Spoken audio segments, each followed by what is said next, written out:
هاي الألقاب الكورية. الآن كرة ملعوبة خطيرة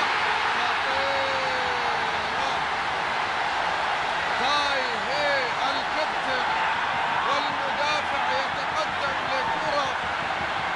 هدف أول للفريق الكوري. أولسان يسجل أول أهداف اللقاء. هدف لأولسان، هدف في الدقيقة 12، هدف مبكر بالنسبة لنادي أولسان.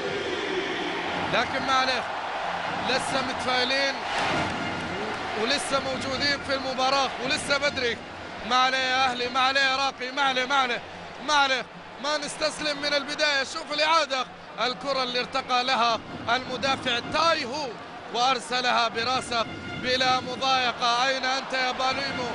أين أنت يا عقيل بالغيث وبالومينو؟ هذه كرتكم. الكرة تحولت